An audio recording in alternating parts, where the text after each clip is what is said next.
Surface tension से related या NEET 2025 का क्वेश्चन है।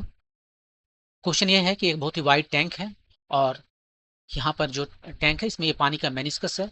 ये एंगल जो है सो बहुत ही छोटा है एक से, और जेड एक्सिस इन्फिनिटी की ओर जा रहा है। अब यहाँ पर ये जो चार ऑप्शंस हैं उसमें से कौन सा ऑप्शन सही है? ये सारे ऑप्शंस फर्स्ट और या सेकंड डेरिवेटिव दिए गए हैं वाई के विथ रेस्पेक्ट टू एक्स, यहाँ जो वाई और एक्स एक्सिस है, और ये रो जो डेंसिटी है वाटर का, जी एक्सलेशन ड्यू टू ग्रेविटी है, वाई यहाँ से हाइट है इसका, और एस जो है सो सरफेस टेंशन है। आप याद कीजिए एक वाटर ड्रॉपलेट का इसका जो प्रेशर डिफरेंस होता है इनसाइड और आउटसाइड में वो कितना होता है? 2s/r।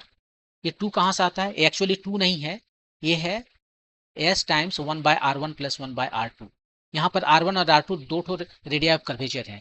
स्फेरिकल केस में क्या होता है, जैसे वाटर ड्रॉपलेट है, इसका एनी दो परपेंडिकुलर डायरेक्शन हम लें तो उस दोनों ही डायरेक्शन में इसका रेडियस ऑफ कर्वेचर r होता है, सेम होता है। इस वजह से r1 टू r2 को हम यदि r रख दें तो 2s/r आया था। लेकिन जनरल केस में ऐसा होना जरूरी नहीं है। इस पर्टिकुलर केस में आप देखो तो एक्स वाई प्लेन में आपका रेडियस जो है मान लीजिए कुछ है यहाँ पर r, लेकिन वाई जेड प्लेन में आप देखोगे कि ए इसका रेडियस ऑफ कर्वेचर इन्फिनिटी जाता है, वहां पर कोई कर्वेचर है ही नहीं। तो इस केस में ए डेल्टा पी कितना हो जाएगा? एक ठो एस डिवाइडेड बाय आर, क्योंकि एक ठो आर टू तो इन्फिनिटी हो गया है, और डेल्टा पी जो है सो प्रेशर डिफरेंस है। इधर जो प्रेशर है पी नॉट और अंदर में सरफेस टेंशन की वजह से जो है प्रेशर P1 है। ये दोनों का डिफरेंस है।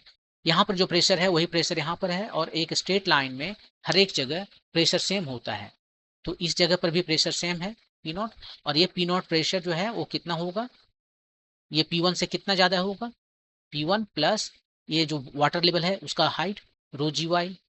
तो यहाँ पर जो प्रेशर डिफरेंस आया आपका रो जी वाई आया, और ये जो है S/R के इक्वल टू है। तो आ गया यहाँ पे S/R। तो यहाँ से आपको मिला कि 1/R इज इक्वल टू, आप लिख सकते हो रो जी वाई बाय एस, 1/R इतना आ गया। अब मैथमेटिक्स से जो है एस आर का वैल्यू जो रेडियस ऑफ कर्वेचर है उसको हम कैसे लिखते हैं in terms of derivative? 1 plus first derivative of Y with respect to X whole to the power 3/2 divided by d2y/dx²। इस केस में जो ये dy/dx है ये क्या है? स्लोप देता है इस कर्वेचर का, और स्लोप जो है सो tan थीटा होता है। यहाँ थीटा बहुत छोटा है तो स्लोप भी जीरो हो गया, बहुत छोटा हो गया, जीरो हो गया।